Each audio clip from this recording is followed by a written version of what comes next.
മക്കളെ എല്ലാവർക്കും നമസ്കാരം. Welcome to super notes. ജനുവരി 31 22,000+ വേക്കൻസിയുമായിട്ട് ഗ്രൂപ്പ് ഡിയുടെ പുതിയ നോട്ടിഫിക്കേഷൻ വരികയാണ്. അപ്പോൾ വേക്കൻസി എന്ന് പറഞ്ഞാൽ ചെറുതല്ല കേട്ടോ. NDPC ഗ്രാജുവേറ്റും അണ്ടർ ഗ്രാജുവേറ്റും കൂടെ ചേർത്തെടുക്കുകയാണെങ്കിൽ 8,800 വേക്കൻസിയാണുള്ളത്. അതിന്റെ 3 മടങ്ങ് വേക്കൻസിയുമായിട്ടാണ് ഗ്രൂപ്പ് ഡിയുടെ പുതിയ നോട്ടിഫിക്കേഷൻ വരുന്നത്. 10ാം ക്ലാസ് പാസ്സായിരിക്കും ക്വാളിഫിക്കേഷൻ. ജനറൽ കാറ്റഗറി ആണെങ്കിൽ 33 വയസ്സ് വരെയുള്ളവർക്ക് അപ്ലൈ ചെയ്യാം.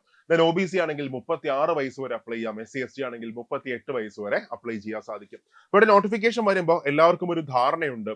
അതായത് ഫിസിക്കലി ഹൈ സ്റ്റാൻഡേർഡ്സ് ഉള്ളവർക്ക് മാത്രമേ ഈ പോസ്റ്റിന് അപ്ലൈ ചെയ്യാൻ പറ്റത്തുള്ളൂ. അതായത് ഭിന്നശേഷിക്കാർക്ക് അപ്ലൈ ചെയ്യാൻ പറ്റത്തില്ല, അതേപോലെ കണ്ണട വെക്കുന്നവർക്ക് അപ്ലൈ ചെയ്യാൻ പറ്റത്തില്ല, അങ്ങനെയൊക്കെയുള്ള മിഥ്യാധാരണകൾ ഇവിടെ ഉണ്ട്. പക്ഷെ അങ്ങനെയല്ല. ഇപ്പൊ 11 പോസ്റ്റുകളിലേക്കാണ് നോട്ടിഫിക്കേഷൻ വരുന്നത്. അതിലെ ഭൂരിഭാഗം പോസ്റ്റുകളും എല്ലാവർക്കും അപ്ലൈ ചെയ്യാൻ പറ്റുന്നതാണ്. നമുക്ക് ഡീറ്റെയിൽ ആയിട്ട് നമുക്കൊന്ന് അനലൈസ് ചെയ്യാം. ഓരോ പോസ്റ്റുകളും ആർക്കൊക്കെയാണ് അപ്ലൈ ചെയ്യാൻ സാധിക്കുന്നത്. ഫസ്റ്റ് നോക്കിയേ, ഈ കാണുന്ന 11 പോസ്റ്റുകളിലേക്കാണ് ഇപ്പോൾ നോട്ടിഫിക്കേഷൻ വന്നേക്കുന്നത്. ഒന്ന് അസിസ്റ്റന്റ് ഓപ്പറേഷൻസ് ഇലക്ട്രിക്കൽ ആണ്. അസിസ്റ്റന്റ് ഓപ്പറേഷൻസ് ഇലക്ട്രിക്കൽ ഡിപ്പാർട്ട്മെന്റ് ആണ്. ഡീറ്റെയിൽ ആയിട്ട് നമുക്ക് നോക്കാം എന്താണ് അതിന്റെ മെഡിക്കൽ സ്റ്റാൻഡേർഡ്. ഇവിടെ 7ാമതായിട്ട് കിടപ്പുണ്ട്. അസിസ്റ്റന്റ് ഓപ്പറേഷൻസ് ഇലക്ട്രിക്കൽ ഡിപ്പാർട്ട്മെന്റിലാണ് നമുക്ക് ജോലി കിട്ടുന്നത്. അവിടെ നോക്കുക, ജനറൽ സർവീസ് ആണെങ്കിൽ വേണ്ട മെഡിക്കൽ സ്റ്റാൻഡേർഡ് B1 ആണ്. ദെൻ പ്രൊഡക്ഷൻ യൂണിറ്റ് ആണെങ്കിലോ വർക്ക്ഷോപ്പ് ആണെങ്കിലോ നമുക്ക് വേണ്ട മെഡിക്കൽ സ്റ്റാൻഡേർഡ് C1 ആണ്. ഇതാണ് വേണ്ട മെഡിക്കൽ സ്റ്റാൻഡേർഡ്. അപ്പൊ നമുക്ക് മനസ്സിലായിട്ട് എന്താണ് B1, എന്താണ് C1, ഇതൊക്കെ എന്താ സാധനം, ഡീറ്റെയിൽ ആയിട്ട് നമുക്ക് നോക്കാം. അതായത് ഈ പോസ്റ്റിൽ അസിസ്റ്റന്റ് ഓപ്പറേഷൻസ് ഇലക്ട്രിക്കൽ ഈ പോസ്റ്റിൽ ഇത്രയും പേർക്ക് അപ്ലൈ ചെയ്യാനായിട്ട് പറ്റും. അതായത് ലോ വിഷൻ ഉള്ളവർക്ക് അപ്ലൈ ചെയ്യാൻ സാധിക്കും. നിങ്ങൾ ഡെഫ് ആണെങ്കിലോ ഹിയറിംഗിന് എന്തെങ്കിലും പ്രശ്നമുണ്ടെങ്കിലോ അവർക്ക് അപ്ലൈ ചെയ്യാൻ സാധിക്കും. അതേപോലെ വൺ ലെഗ് ആണെങ്കിൽ അപ്ലൈ ചെയ്യാൻ സാധിക്കും. ഒരു കാലുള്ളവർക്ക് അപ്ലൈ ചെയ്യാൻ സാധിക്കും. ദെൻ അതേപോലെ തന്നെ LC ആണെങ്കിൽ LC ഇതാ കിടപ്പുണ്ട്. LC എന്ന് പറഞ്ഞാൽ എന്താണ്? LC ലെപ്രസി ക്യൂർഡ് ആണെങ്കിൽ അപ്ലൈ ചെയ്യാൻ സാധിക്കും. ദെൻ ഡോർഫിസം ഉള്ളവർക്ക് അപ്ലൈ ചെയ്യാൻ സാധിക്കും. ആസിഡ് അറ്റാക്ക് വിക്ടിമിന് അപ്ലൈ ചെയ്യാൻ സാധിക്കും. അതേപോലെ തന്നെ സ്പൈനൽ ഡിഫോമിറ്റി ഉള്ളവർക്കും ഇത്രയും പോസ്റ്റുകളിൽ ഈ പോസ്റ്റിൽ അപ്ലൈ ചെയ്യാനായിട്ട് സാധിക്കും. ക്ലിയർ അല്ലേ? ഇതാണ് വേണ്ട മെഡിക്കൽ സെന്റർ. അപ്പോൾ ഈ പ്രശ്നങ്ങളെല്ലാം ഉള്ളവർക്ക് ഈ പോസ്റ്റിലേക്ക് അപ്ലൈ ചെയ്യാൻ സാധിക്കും. ക്ലിയർ ആണ്. അത് കഴിഞ്ഞ് രണ്ടാമത്തെ പോസ്റ്റിലേക്ക് നമുക്ക് പോവാം. രണ്ടാമത്തേത് അസിസ്റ്റന്റ് ലോക്കോ ഷെഡ് ഇലക്ട്രിക്കൽ ഡിപ്പാർട്ട്മെന്റിലാണ് ജോലി വരുന്നത്. ഇവിടെ നമുക്ക് നോക്കാം. അസിസ്റ്റന്റ് ലോക്കോ ഷെഡ് ഇലക്ട്രിക്കൽ ദാ കിടപ്പുണ്ട്. അസിസ്റ്റന്റ് ലോക്കോ ഷെഡ് ഇലക്ട്രിക്കൽ ആണെങ്കിൽ വേണ്ട മെഡിക്കൽ സ്റ്റാൻഡേർഡ് B1 ആണ്. വേണ്ട മെഡിക്കൽ സ്റ്റാൻഡേർഡ് ഇലക്ട്രിക്കൽ ഷെഡ് ആണെങ്കിൽ വേണ്ട മെഡിക്കൽ സ്റ്റാൻഡേർഡ് B1 ആണ്. അപ്പൊ അവിടെ നോക്കുക, നേരത്തെ പറഞ്ഞ പോലെ തന്നെ ലോ വിഷൻ ഉള്ളവർക്ക് അപ്ലൈ ചെയ്യാൻ സാധിക്കും. ഡഫ് ആണെങ്കിലോ ഹിയറിംഗിന് പ്രശ്നമുള്ള ആൾക്കാർക്കോ അപ്ലൈ ചെയ്യാൻ സാധിക്കും. വൺ ലെഗ് ആണെങ്കിലോ അതേപോലെ തന്നെ ലെപ്രസി ക്യൂർഡ് ആണെങ്കിലോ ഡോർഫിസം ഉള്ളവർക്കും ആസിഡ് അറ്റാക്ക് വിക്ടിം ആണെങ്കിലോ അതേപോലെ തന്നെ സ്പൈനൽ ഡിഫോമിറ്റി ഉള്ളവർക്ക് തന്നെ ഈ പോസ്റ്റിലേക്ക് അപ്ലൈ ചെയ്യാനായിട്ട് സാധിക്കും. ക്ലിയർ ആണ്. എന്ന് വെച്ചാൽ എല്ലാവർക്കും അപ്ലൈ ചെയ്യാൻ പറ്റുന്ന ഒരു പോസ്റ്റാണ്. അത് കഴിഞ്ഞ മൂന്നാമത്തെ പോസ്റ്റിലേക്ക് നമുക്ക് പോവാം. മൂന്നാമത്തേത് assistant train lighting and air conditioning ആണ്. Assistant TL&AC. അപ്പൊ അവിടെ നമുക്ക് നോക്കാം ആ പോസ്റ്റിൽ ആർക്കൊക്കെ അപ്ലൈ ചെയ്യാനായിട്ട് സാധിക്കും. അസിസ്റ്റന്റ് TL&AC ഇതാ കിടപ്പുണ്ട്. ഇവിടെ 10ാമതായിട്ട് കിടപ്പുണ്ട്. അപ്പൊ അവിടെ നോക്കാം, അവിടെ ജനറൽ സർവീസ് ആണെങ്കിൽ വേണ്ട മെഡിക്കൽ സ്റ്റാൻഡേർഡ് B1 ആണ്. വേണ്ട മെഡിക്കൽ സ്റ്റാൻഡേർഡ്. അവിടെ ലോ വിഷൻ ഉള്ളവർക്ക് അപ്ലൈ ചെയ്യാൻ സാധിക്കും. പക്ഷെ അതിന്റെ പ്രൊഡക്ഷൻ യൂണിറ്റിലാണെങ്കിൽ അതിന്റെ ജനറൽ സർവീസിലാണെങ്കിൽ ബ്ലൈൻഡ് ആയിട്ടുള്ളവർക്ക് അപ്ലൈ ചെയ്യാനായിട്ട് സാധിക്കത്തില്ല. പക്ഷെ അവിടെ ലോ വിഷൻ ഉള്ളവർക്ക് അപ്ലൈ ചെയ്യാനായിട്ട് സാധിക്കും. പക്ഷെ assistant train lighting and AC production unit നോക്കുകയാണെങ്കിൽ അവിടെ വേണ്ട മെഡിക്കൽ സ്റ്റാൻഡേർഡ് C1 ആണ്. അവിടെ ബ്ലൈൻഡ് ആയവർക്കും അപ്ലൈ ചെയ്യാൻ സാധിക്കും. ലോ വിഷൻ ഉള്ളവർക്കും അപ്ലൈ ചെയ്യാനായിട്ട് സാധിക്കും. ഓക്കെ. അപ്പൊ അതേപോലെ തന്നെ ഹിയറിംഗിന് പ്രശ്നമുള്ളവർക്ക് അപ്ലൈ ചെയ്യാം. ഡഫ് ആണെങ്കിൽ അപ്ലൈ ചെയ്യാം. വൺ ലെഗ് ആണെങ്കിലോ അതേപോലെ തന്നെ ലെപ്രസി ക്യൂർഡ് ആണെങ്കിലോ അല്ലെങ്കിൽ ഡോർഫിസം ഉള്ളവർക്കോ ആസിഡ് അറ്റാക്ക് വിക്ടിം ആണെങ്കിലോ അല്ലെങ്കിൽ തന്നെ സ്പൈനൽ ഡിഫോമിറ്റി ഉള്ളവർക്കെല്ലാം തന്നെ ഈ പോസ്റ്റ് അപ്ലൈ ചെയ്യാനായിട്ട് സാധിക്കും. ക്ലിയർ ആണ്. 3 എണ്ണം. അത് കഴിഞ്ഞ് നാലാമത്തെ പോസ്റ്റിലേക്ക് നമുക്ക് പോവാം. നാലാമത്തെ പോസ്റ്റ് വരുന്നത് അസിസ്റ്റന്റ് ട്രാക്ഷൻ ഡിസ്ട്രിബ്യൂഷൻ ആണ്. അസിസ്റ്റന്റ് ട്രാക്ഷൻ ഡിസ്ട്രിബ്യൂഷൻ എന്ന് പറഞ്ഞാൽ നമ്മുടെ ട്രെയിനിന്റെ മേലിൽ കൂടെ ഇലക്ട്രിക് ലൈൻ പോകുന്ന കണ്ടിട്ടുണ്ടോ? അതിന്റെ മെയിൻ്റനൻസ് ആണ് ജോലിയുടെ സ്വഭാവം വരുന്നത്. ഇലക്ട്രിക്കൽ ഡിപ്പാർട്ട്മെന്റിലാണ് വരുന്നത്. അസിസ്റ്റന്റ് TRD ഇവിടെ കിടപ്പുണ്ട്. അസിസ്റ്റന്റ് TRD നോക്കുകയാണെങ്കിൽ അതാ കിടപ്പുണ്ട്. ഇവിടെ 12ാമതായിട്ട് കിടപ്പുണ്ട്. അസിസ്റ്റന്റ് TRD ഇലക്ട്രിക്കൽ ഡിപ്പാർട്ട്മെന്റ് ആണ്. അപ്പൊ അവിടെ വേണ്ട മെഡിക്കൽ സ്റ്റാൻഡേർഡ് B1 ആണ്. വേണ്ട മെഡിക്കൽ സ്റ്റാൻഡേർഡ്. പക്ഷെ അവിടെ ബ്ലൈൻഡ് ആണെങ്കിലോ അതേപോലെ തന്നെ ലോ വിഷൻ ആണെങ്കിലോ അപ്ലൈ ചെയ്യാൻ സാധിക്കത്തില്ല. പക്ഷെ ഡെഫ് ആണെങ്കിലോ ഹിയറിംഗിന് പ്രശ്നമുണ്ടെങ്കിലോ അപ്ലൈ ചെയ്യാൻ സാധിക്കും. വൺ ലെഗ് ആണെങ്കിൽ അപ്ലൈ ചെയ്യാം. അതേപോലെ ലെപ്രസി ക്യൂർഡ് ആണെങ്കിൽ അപ്ലൈ ചെയ്യാം. ഡോർഫിസം ആണെങ്കിൽ അപ്ലൈ ചെയ്യാം. ആസിഡ് അറ്റാക്ക് വിക്ടിം ആണെങ്കിൽ അപ്ലൈ ചെയ്യാം. അതേപോലെ തന്നെ സ്പൈനൽ ഡിഫോമിറ്റി ഉള്ളവർക്ക് ഈ പോസ്റ്റിലേക്ക് അപ്ലൈ ചെയ്യാനായിട്ട് സാധിക്കും. ക്ലിയർ ആണ്. അത് കഴിഞ്ഞ നെക്സ്റ്റ് പോസ്റ്റിലേക്ക് പോവാം. അടുത്ത് വരാൻ പോകുന്ന പോസ്റ്റ് അസിസ്റ്റന്റ് ബ്രിഡ്ജ് ആണ്. അസിസ്റ്റന്റ് ബ്രിഡ്ജ് എന്ന് പറഞ്ഞാൽ റെയിൽവേ പാലങ്ങളുടെ നിർമ്മാണം, അതിന്റെ മെയിൻ്റെനൻസ്, അതിനെ നന്നായിട്ട് പരിപാലിക്കുക, ഇതൊക്കെയാണ് അവരുടെ ജോലിയായിട്ട് വരുന്നത്. അസിസ്റ്റന്റ് ബ്രിഡ്ജ് ഇവിടെ കിടപ്പുണ്ട്. 3ാമതായിട്ട് കിടപ്പുണ്ട്. എഞ്ചിനീയറിംഗ് ഡിപ്പാർട്ട്മെന്റിലാണ് ജോലി വരുന്നത്.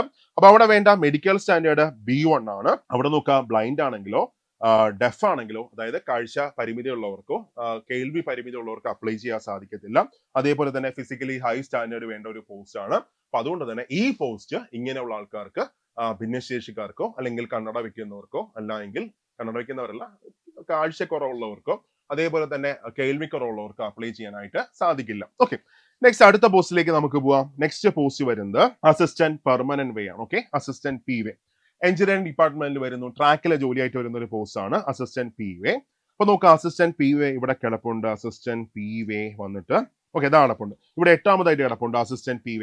അസിസ്റ്റന്റ് PV ആണെങ്കിൽ എഞ്ചിനീയറിംഗ് ഡിപ്പാർട്ട്മെന്റിലാണ് ജോലി കിട്ടുന്നത്. വേണ്ട മെഡിക്കൽ സ്റ്റാൻഡേർഡ് B1 ആണ്. ട്രാക്കിലെ ജോലി ആയതുകൊണ്ട് തന്നെ കാഴ്ചക്കുറവുള്ളവർക്കോ കേൾവിക്കുറവുള്ളവർക്കോ ഭിന്നശേഷിക്കാർക്കോ ഇത് അപ്ലൈ ചെയ്യാനായിട്ട് സാധിക്കില്ല. ഓക്കെ, അത് കഴിഞ്ഞ് നെക്സ്റ്റ് പോസ്റ്റിലേക്ക് നമുക്ക് പോവാം. നെക്സ്റ്റ് അസിസ്റ്റന്റ് ട്രാക്ക് മെഷീൻ ആണ്. ട്രാക്ക് മെഷീൻ എന്ന് പറഞ്ഞാലും നമ്മുടെ ഈ റെയിൽ പാളത്തിലെ ചല്ലിയൊക്കെ മെറ്റലൊക്കെ ഇടുന്ന ഒരു മെഷീൻ ഇല്ലേ, അതിനാണ് നമ്മൾ ട്രാക്ക് മെഷീൻ എന്ന് പറയുന്നത്. സോ അസിസ്റ്റന്റ് ട്രാക്ക് മെഷീൻ ആർക്കൊക്കെ അപ്ലൈ ചെയ്യാം നമുക്ക് ഡീറ്റെയിൽ ആയിട്ട് നമുക്ക് നോക്കാം. സോ അസിസ്റ്റന്റ് ട്രാക്ക് മെഷീൻ നോക്കുകയാണെങ്കിൽ ഇതാ കിടപ്പുണ്ട്, 11 കിടപ്പുണ്ട്. അസിസ്റ്റന്റ് ട്രാക്ക് മെഷീൻ ആണെങ്കിൽ വേണ്ട മെഡിക്കൽ സ്റ്റാൻഡേർഡ് A3 ആണ്. അതായത് ഏറ്റവും ഹൈ ആയിട്ടൊരു മെഡിക്കൽ സ്റ്റാൻഡേർഡ് ആണ്. ബ്ലൈൻഡ് ആയിട്ടുള്ളവർക്കോ അല്ലെങ്കിൽ ലോ വിഷൻ ഉള്ളവർക്കോ അപ്ലൈ ചെയ്യാൻ സാധിക്കില്ല. പക്ഷേ കേൾവിക്കുറവുള്ളവർക്കോ ഡെഫ് ആയവർക്കോ അപ്ലൈ ചെയ്യാൻ സാധിക്കും. വൺ ലെഗ് ആണെങ്കിൽ അപ്ലൈ ചെയ്യാം, ലെപ്രസി ക്യൂർഡ് ആണെങ്കിൽ അപ്ലൈ ചെയ്യാം, ഡോർഫിസം ഉള്ളവർക്ക് അപ്ലൈ ചെയ്യാം, ആസിഡ് അറ്റാക്ക് വിക്ടിം ആണെങ്കിൽ അപ്ലൈ ചെയ്യാം, അതേപോലെ തന്നെ സ്പൈനൽ ഡിഫോമിറ്റി ഉള്ളവർക്കും അപ്ലൈ ചെയ്യാനായിട്ട് സാധിക്കും. ക്ലിയർ അല്ലേ? ഓക്കെ, അപ്പോൾ ഇത്രയും ആൾക്കാർക്ക് ഈ പോസ്റ്റിലേക്ക് അപ്ലൈ ചെയ്യാം. അതേപോലെ തന്നെ സ്പൈനൽ ഇഞ്ചുറി ഉള്ളവർക്കും ഈ പോസ്റ്റിലേക്ക് അപ്ലൈ ചെയ്യാം. ഈ സ്പൈനൽ ഇഞ്ചുറി ഉള്ളവർക്ക് നേരത്തെ പറഞ്ഞ എല്ലാത്തിലും അപ്ലൈ ചെയ്യാം കേട്ടോ. നേരത്തെ പറഞ്ഞ ഏതൊക്കെയാണ്?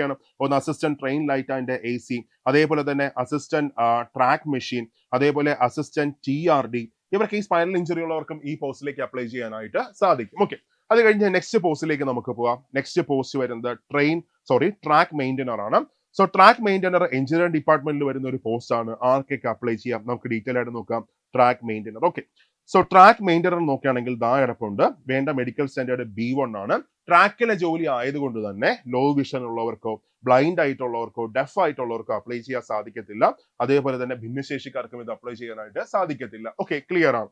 അത് കഴിഞ്ഞ അടുത്ത പോസ്റ്റിലേക്ക് നമുക്ക് പോവാം. നെക്സ്റ്റ് പോസ്റ്റ് വരുന്നത് കിടപ്പുണ്ട് assistant carriage and wagon. Assistant carriage and wagon ട്രാക്കിലെ ജോലിയാണ്. അസിസ്റ്റന്റ് കാരേജ് ആൻഡ് വാഗൺ നമുക്ക് നോക്കാം. അസിസ്റ്റന്റ് കാരേജ് ആൻഡ് വാഗൺ കിടപ്പുണ്ട്. ഇവിടെ 4ാമതായിട്ട് കിടപ്പുണ്ട്. അസിസ്റ്റന്റ് കാരേജ് ആൻഡ് വാഗൺ ആണെങ്കിൽ വേണ്ട മെഡിക്കൽ സ്റ്റാൻഡേർഡ് B1 ആണ്.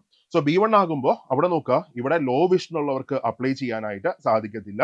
പക്ഷേ ഡെഫ് ആണെങ്കിലോ അതേപോലെ തന്നെ ഹിയറിംഗിന് പ്രശ്നമുള്ളവർക്ക് അപ്ലൈ ചെയ്യാൻ സാധിക്കും. വൺ ലെഗ് ആണെങ്കിൽ അപ്ലൈ ചെയ്യാം. ദെൻ അത് കഴിഞ്ഞ് ലെപ്രസി ക്യൂർഡ് ആണെങ്കിൽ അപ്ലൈ ചെയ്യാം. ഡോർഫിസം ഉള്ളവർക്ക് അപ്ലൈ ചെയ്യാം. ആസിഡ് അറ്റാക്ക് വിക്ടിം ആണെങ്കിൽ അപ്ലൈ ചെയ്യാം. അതേപോലെ സ്പൈനൽ ഡിഫോമിറ്റി ഉള്ളവർക്ക് അപ്ലൈ ചെയ്യാനായിട്ട് സാധിക്കും. അതേപോലെ തന്നെ SI സ്പൈനൽ ഇഞ്ചുറി ഉള്ളവർക്ക് ഈ പോസ്റ്റിന് അപ്ലൈ ചെയ്യാനായിട്ട് സാധിക്കും. ക്ലിയർ ആണ്. നെക്സ്റ്റ് പോസ്റ്റിലേക്ക് നമുക്ക് പോവാം. അടുത്ത വരാൻ പോകുന്ന പോസ്റ്റ് പോയിന്റ്സ് മാൻ ആണ്. സോ പോയിന്റ്സ് മാൻ നമുക്ക് നോക്കാം. ദാ ഇവിടെ കിടപ്പുണ്ട്. പോയിന്റ്സ് മാൻ ആർക്കൊക്കെ അപ്ലൈ ചെയ്യാനായിട്ട് സാധിക്കും. ഓക്കെ, അപ്പൊ പോയിന്റ്സ് മാൻ ആകുമ്പോൾ അവിടെ വേണ്ട മെഡിക്കൽ സ്റ്റാൻഡേർഡ് A2 ആണ്. ട്രാഫിക്കിലാണ് ജോലി വരുന്നത്. A2 മെഡിക്കൽ സ്റ്റാൻഡേർഡ് എന്ന് പറഞ്ഞാൽ ഏറ്റവും ഹൈ മെഡിക്കൽ സ്റ്റാൻഡേർഡ് ആണ്. അവിടെ നോക്കുക, അവിടെ ബ്ലൈൻഡ് ആയിട്ടുള്ളവർക്കോ ലോ വിഷൻ ഉള്ളവർക്കോ അപ്ലൈ ചെയ്യാൻ സാധിക്കത്തില്ല. അതേപോലെ കേൾവിക്ക് പ്രശ്നമുള്ളവർക്ക് അപ്ലൈ ചെയ്യാൻ സാധിക്കത്തില്ല. ബാക്കിയുള്ള ഭിന്നശേഷിക്കാർക്കും ഈ പോസ്റ്റ് അപ്ലൈ ചെയ്യാനായിട്ട് സാധിക്കില്ല. കാര്യം വേണ്ട മെഡിക്കൽ സ്റ്റാൻഡേർഡ് A2 ആണ്. ഒരു ഹൈ മെഡിക്കൽ സ്റ്റാൻഡേർഡ് ആണ്. അപ്പൊ അതുകൊണ്ട് തന്നെ ഫിസിക്കലി എല്ലാം ഓക്കെ അവർക്ക് മാത്രമേ ആ പോസ്റ്റ് അപ്ലൈ ചെയ്യാനായിട്ട് സാധിക്കത്തുള്ളൂ. അത് കഴിഞ്ഞ് assistant signal and telecommunication. Assistant signal and telecommunication ഡിപ്പാർട്ട്മെന്റിലാണ് നമുക്ക് ജോലി കിട്ടുന്നത്. അവിടെ നോക്കുക, ദാ ഇവിടെ 1ാമതായിട്ട് കിടപ്പുണ്ട്. അവിടെ പ്രൊഡക്ഷൻ യൂണിറ്റ് ആണെങ്കിൽ വേണ്ട മെഡിക്കൽ സ്റ്റാൻഡേർഡ് C1 ആണ്.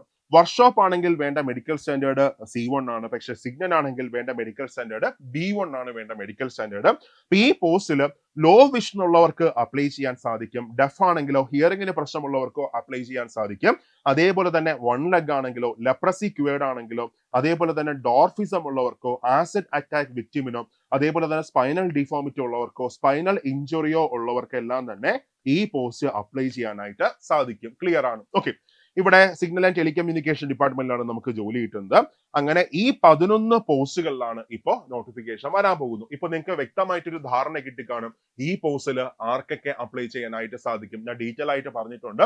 അപ്പൊ ഇത് സമാധാനത്തോടെ വളരെ പതുക്കെ ഒന്ന് കേൾക്കുമ്പോൾ നമുക്ക് ഓരോ പോസ്റ്റിലും ആർക്കൊക്കെ അപ്ലൈ ചെയ്യാം ഒരു വ്യക്തമായ ധാരണ നമുക്ക് കിട്ടും. എന്നിട്ട് മക്കളെ നോട്ടിഫിക്കേഷൻ വരുമ്പോൾ നിങ്ങൾ എല്ലാം മനസ്സിലാക്കിയ ശേഷം, അതായത് എവിടെയാണ് കൂടുതൽ വേക്കൻസി വരുന്നത്, നമ്മുടെ പ്രൊമോഷൻ ചാൻസ് കൂടുതൽ എങ്ങനെയായിരിക്കും, നമ്മുടെ ക്വാളിഫിക്കേഷൻ വെച്ച് അപ്ലൈ ചെയ്യാൻ പറ്റുന്ന പോസ്റ്റുകൾ ഏതൊക്കെയാണ്, അപ്പൊ അത് അതായത് പ്രൊമോഷൻ ചാൻസ് 10ാം ക്ലാസ് പാസ്സായാലും ക്വാളിഫിക്കേഷൻ എല്ലാ പോസ്റ്റും എല്ലാവർക്കും അപ്ലൈ ചെയ്യാം. പക്ഷേ നമുക്ക് പ്രൊമോഷൻ ചാൻസ് കൂടുതൽ കിട്ടുന്ന പോസ്റ്റ് ഏതാണ്, ഏത് RRBയിൽ വെച്ചാൽ പെട്ടെന്ന് ജോലി കിട്ടും, അതെല്ലാം നന്നായിട്ട് മനസ്സിലാക്കിയ ശേഷം ഒരാഴ്ച കൊണ്ട് എല്ലാ കാര്യങ്ങളിലും വ്യക്തമായ ഒരു ധാരണ കിട്ടിയ ശേഷം നിങ്ങൾ ആപ്ലിക്കേഷൻ മുന്നോട്ട് കൊണ്ടുപോകൂടെ, അപ്ലൈ ചെയ്തോ, എന്നിട്ട് പ്രിപ്പയർ ചെയ്തോ. ഒരു 7 മാസം നന്നായിട്ട് പഠിച്ചാൽ നിങ്ങൾക്ക് എക്സാമിനെ ക്രാക്ക് ചെയ്യാം. മക്കളെ ഞാൻ കഴിഞ്ഞ ഗ്രൂപ്പ് ഡിക്ക് ഇപ്പൊ സൂപ്പർ നോട്ട്സിന് ഒരുപാട് കുട്ടികൾ ഉണ്ടായിരുന്നു. ഇപ്പോ റിസൾട്ട് വരുന്ന സമയത്ത് അവിടെ സൂപ്പർ നോട്ട്സ് ആയിരിക്കും ആ റിസൾട്ട് മൊത്തം തൂക്കാൻ പോകുന്നത്.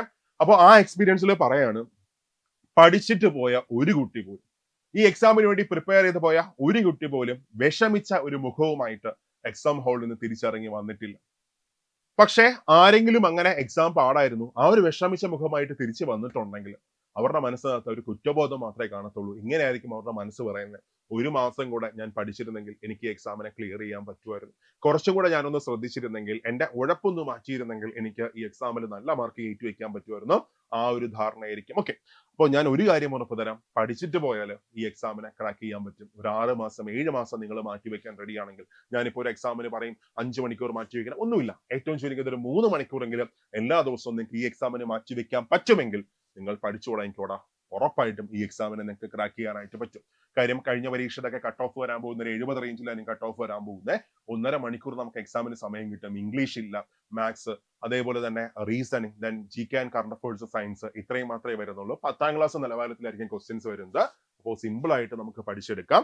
അപ്പോൾ അടിപൊളിയായിട്ട് നമ്മളൊരു പ്രിപ്പറേഷൻ ആഗ്രഹിക്കുന്നുണ്ടെങ്കിൽ നമ്മുടെ സൂപ്പർ നോട്ട്സ് ഇപ്പൊ ഒരു കോഴ്സ് നമ്മൾ സ്റ്റാർട്ട് ചെയ്തിട്ടുണ്ട്. ഗ്രൂപ്പ് ഡിക്ക് ഏറ്റവും മികച്ചൊരു കോഴ്സ് നമ്മൾ സ്റ്റാർട്ട് ചെയ്തിട്ടുണ്ട്. ആ ബാച്ചിന്റെ പേര് അശ്വ എന്നാണ് ബാച്ചിന്റെ പേര് വരുന്നത്. നിങ്ങൾക്ക് ഇവിടെ ഏറ്റവും നല്ല ക്ലാസ്സസ് കിട്ടും. മലയാളത്തിലും ഇംഗ്ലീഷിലും നിങ്ങൾക്ക് ക്ലാസ്സസ് കിട്ടും. കാര്യം ലാംഗ്വേജ് നമുക്ക് ഏത് വേണം വയ്ക്കാം. മലയാളത്തിലും ഇംഗ്ലീഷിലും നിങ്ങൾക്ക് നോട്ട്സ് കിട്ടും. ഒരുപാട് ക്വസ്റ്റ്യൻസ് നിങ്ങൾക്ക് പ്രാക്ടീസ് ചെയ്യാം. എല്ലാ പ്രീവിയസ് ക്വസ്റ്റ്യൻസും പ്രാക്ടീസ് ചെയ്യാം. കിടിലം സപ്പോർട്ട് ഒരു ടീം നിങ്ങൾക്കുണ്ട്. അങ്ങനെ എല്ലാമായിട്ട് സൂപ്പർ നോട്ട്സ് പുതിയ ബാച്ച് സ്റ്റാർട്ട് ചെയ്തേക്കാണ്. അപ്പൊ ജോയിൻ ചെയ്യാൻ ആഗ്രഹിക്കുന്നവരൊക്കെ എത്രയും പെട്ടെന്ന് ജോയിൻ ചെയ്തോടാ. 250 പേർക്ക് മാത്രമേ ജോയിൻ ചെയ്യാൻ പറ്റത്തുള്ളൂ. അപ്പൊ നിങ്ങളുടെ സീറ്റ് ബുക്ക് ചെയ്യാനായിട്ട് ഈ നമ്പറിൽ പെട്ടെന്ന് കോൺടാക്ട് ചെയ്തോ. 8281223366 അല്ലെങ്കിൽ താഴെ ഒരു ഗൂഗിൾ ഫോം ഇട്ടേക്കാം. ആ ഗൂഗിൾ ഫോം നിങ്ങളൊന്ന് ഫില്ല് ചെയ്തോ. എന്നിട്ട് നിങ്ങളുടെ സീറ്റ് നിങ്ങൾ ഉറപ്പിച്ചോ. എന്നിട്ട് നന്നായിട്ട് പഠിച്ചു തുടങ്ങിക്കോ. അടിപൊളിയായിട്ട് വർക്ക് ചെയ്തോ. നമ്മൾ നിങ്ങളുടെ കൂടെയുണ്ട്. പിന്നെ ഈ ചാനൽ ഒന്ന് സബ്സ്ക്രൈബ് ചെയ്യാൻ മറക്കണ്ട. കാര്യം ഒരു നോട്ടിഫിക്കേഷനുമായിട്ട് ബന്ധപ്പെട്ട എല്ലാ അപ്ഡേറ്റ്സും, ലാസ്റ്റ് ഡേറ്റ് ആയിക്കോട്ടെ, പുതിയ നോട്ടിഫിക്കേഷൻ ആയിക്കോട്ടെ, റാങ്ക് ലിസ്റ്റ് ആയിക്കോട്ടെ, അതേപോലെ തന്നെ നമ്മുടെ സ്റ്റാറ്റസ് എന്തായി, അങ്ങനെ എല്ലാ കാര്യങ്ങളും നിങ്ങൾക്ക് ആദ്യം തന്നെ ഇതിൽ അറിയാൻ പറ്റും. അപ്പൊ സബ്സ്ക്രൈബ് ചെയ്യാൻ മറക്കണ്ട. മറ്റൊരു സെഷനിൽ കാണാം. Thank you.